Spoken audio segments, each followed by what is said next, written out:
दूसरा इतिहास उन्होंने रचा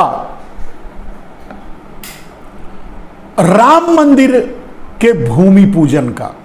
तब भी मैंने कहा था कि ये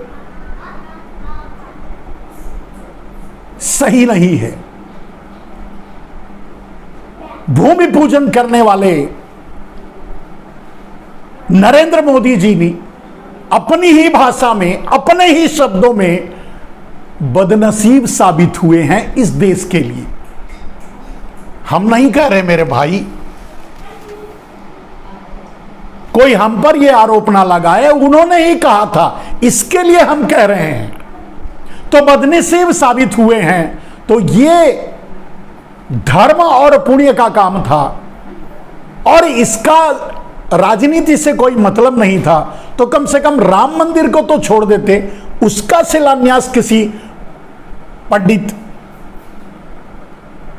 शंकराचार्य या किसी ऐसे आदमी से कराते जो धर्म से जुड़ा हुआ था। वो भी नहीं किया। मुहूर्त का समय भी ठीक नहीं था। खैर, नरेंद्र मोदी जब खुद ही बदनसीब साबित हुए हैं तो मुहूर्त कहां से सही होता। वो भी कर डाला, माने नहीं। तब भी हमने कहा था कि जो पीढ़ी आज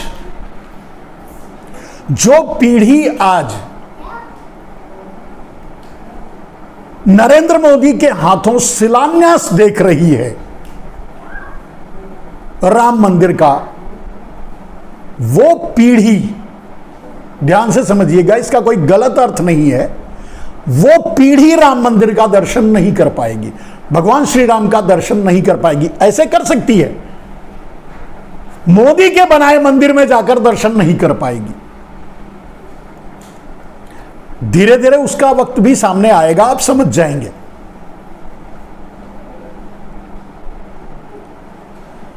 और उसका भी समय आ रहा है। अगर उद्घाटन करना पड़ा, फीता काटना पड़ा, तब भी मोदी जी जाएंगे ही, मोदी जी ही काटेंगे। लेकिन अभी संसद की बात करते हैं तो, क्षमा कीजिए, सेंट्रल विस्टा की बात करते हैं, संसद की नहीं। संसद सदस्यों से बनता है। संसद इस देश की आत्मा है। संसद संविधान की आत्मा है। संसद इस देश की मर्यादा है। और नरेंद्र मोदी मर्यादाओं को कुचलना जानते हैं। उन्होंने मर्यादाओं को कुचला है, उन्होंने लोकतंत्र को कुचला है, उन्होंने संसद को ही कुचला है।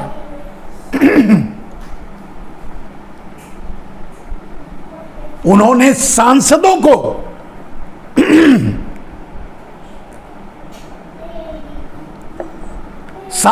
को भी कुचला है। यहां तक कि संसद से षड्यंत्र करके बाहर निकाल दिया है। आप समझ सकते हैं कि संसद अलग है, सेंट्रल विस्टा अलग है। सेंट्रल विस्टा नरेंद्र मोदी का इस देश पर राज करने का महल है, और संसद अलग है। संसद में अगर संसद का उद्घाटन होता तो निश्चय ही राष्ट्रपति, आज भी 28 तारीख को सेंट्रल विस्टा का उद्घाटन है, अगर वो संसद का उद्घाटन होता तो डेफिनेटली आज की हमारी सर्वप्रथम महिला द्रौपदी मुर्मू उसका उद्घाटन करती। यही न्यायोचित भी था, यही उचित भी था, यही संवैधानिक भी था, यही वैधानिक भी था। लेकिन सब था का कोई मतलब नहीं है। मोदी हैं तो मुमकिन है। कहने का अर्थ यह है कि उद्घाटन के लिए नहीं तो कम से कम दर्शक दीर्घा में ही बुला लिए होते हमारी महामहिम को। और बेचारी आदिवासी महिला हैं, जिनके नाम पर, दलितों के नाम पर, आदिवासी के नाम पर और महिलाओं के नाम पर तो वो राजनीति करते हैं, वोट मांगते हैं। हालांकि ऐसा कुछ है नहीं। अगर महिलाओं का सम्मान उनके मन में होता तो इसी 28 तारीख को पूरे देश के किसान, पूरे देश के जवान, पूरे देश के लोग कुछ महिला खिलाड़ियों के साथ सेंट्रल विस्टा की तरफ कूच नहीं करते, संसद, इंडिया गेट या और जो भी प्रदर्शन उनको करना है इस तरह का नहीं करना पड़ता। तो 28 मई अगर जाना जाएगा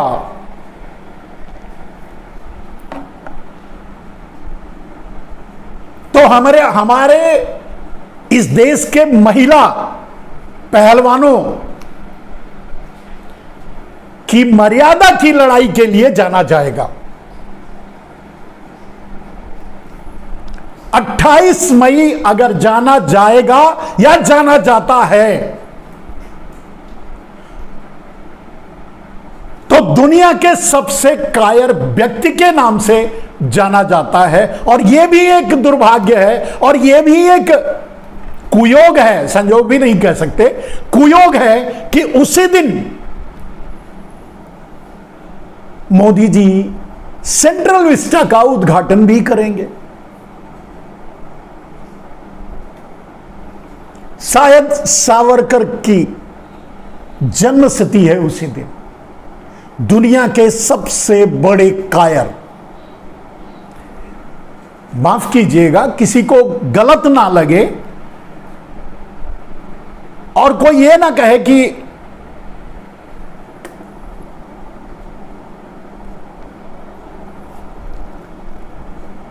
हैं तो हैं, कायरता की जो मिसाल उन्होंने कायम की है, देशद्रोह की जो मिसाल उन्होंने कायम की है, वो इतिहास से मिटाया तो नहीं जा सकता ना। अंग्रेजों के भारत छोड़ने का विरोध, मुस्लिम लीग से मिलकर सरकार चलाने का षड्यंत्र, देश को आगे भी गुलाम बनाए रखने का षड्यंत्र, अंग्रेजों को न जाने देने का, यहीं बसा लेने का षड्यंत्र, ऐसे न जाने कितने, ये अलग है। तो वो भी एक इतिहास है उसी दिन। अब आप सोचिए, सेंट्रल विस्टा का उद्घाटन स्वतंत्रता दिवस 26 जनवरी या 15 अगस्त को होता तो क्या गलत था? लेकिन गलत करते हुए नरेंद्र मोदी सही कहां कर सकते हैं? उन्होंने कब सही किया है कि इस बार सही कर देते, इस काम में सही कर देते? उन्होंने तो जानबूझ करके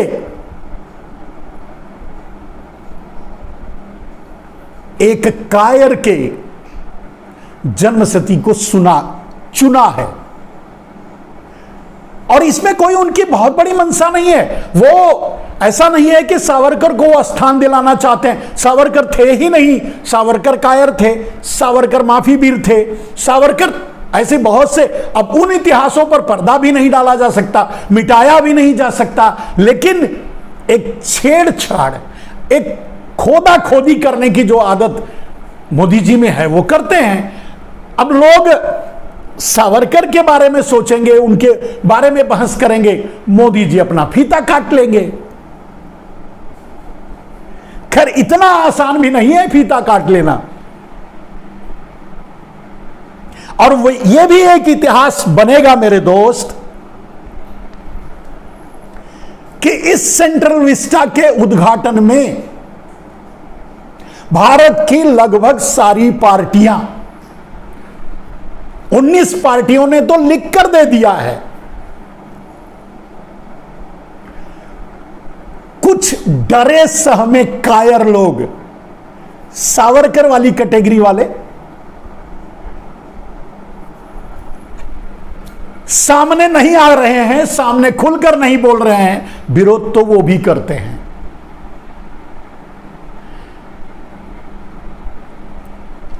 मायावती, नवीन पटनायक, जगन रेड्डी,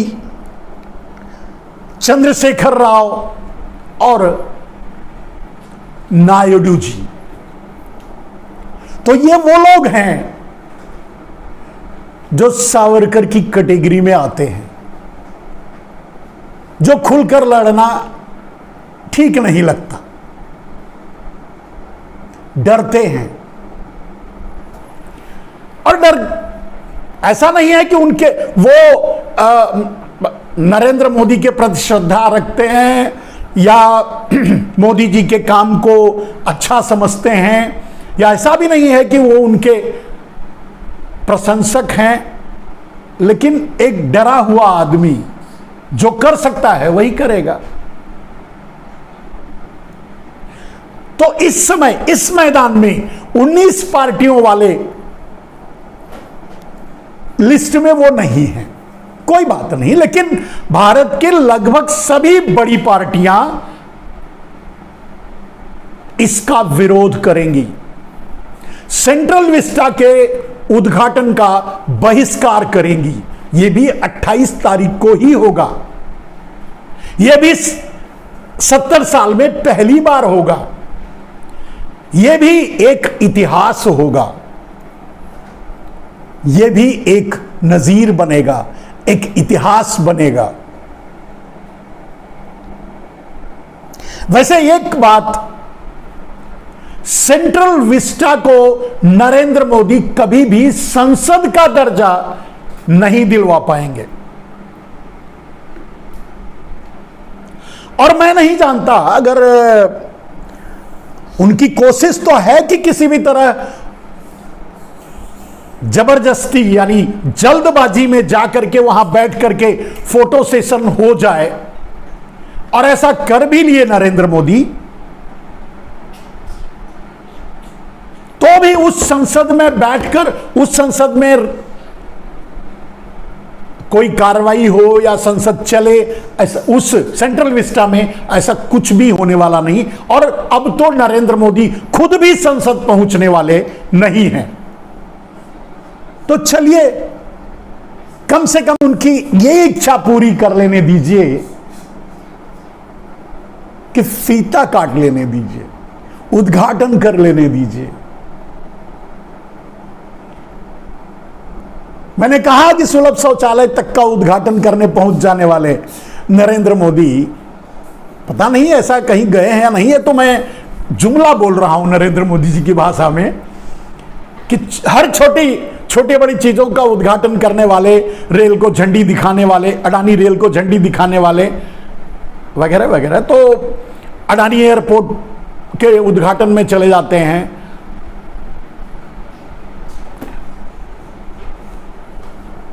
इस अवसर को तो वो छोड़ नहीं सकते, फीता तो वो काटेंगे, लेकिन उसका उपयोग संसद के लिए होगा ये मुझे नहीं लगता।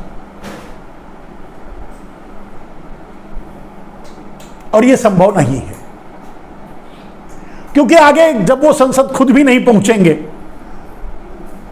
तो वहां बैठकर रूल करने वाली बात नरेंद्र मोदी, शायद उनका सपना ही रह जाएगा। हां, एक और बात है कि अगर मार्शल लॉ लागू कर दें, इमरजेंसी लगा दें, चुनाव कैंसिल कर दें, अपने आप को सर्वे सर्वा भारत का घोषित कर दें, जो कि प्रयास कर रहे हैं, चल रहा है, कोई भी काम संसद से नहीं हो रहा है, कोई भी काम सुप्रीम कोर्ट से नहीं हो रहा है, कोई भी काम किसी मंत्रालय से नहीं हो रहा है, कोई भी काम किसी प्रशासनिक व्यवस्था से नहीं हो रहा है, कोई भी काम किसी सिस्टम से नहीं हो रहा है। अगर हो रहा है तो हर काम मोदी और शाह के आर्डर से हो रहा है, आदेश से हो रहा है। आप देख ही रहे हैं, सारे मंत्रालय भंग हो चुके हैं, कोई मंत्रालय कार्यरत नहीं है। सारे मंत्रालय के डिसीजन अकेले मोदी लेते हैं और शाह लेते हैं। आज जब ये हाल है, आगे क्या होगा मेरे दोस्तों? सोच के देखिए कि अगर गलती से 2024 भी इन्होंने नाप दिया तब क्या होगा?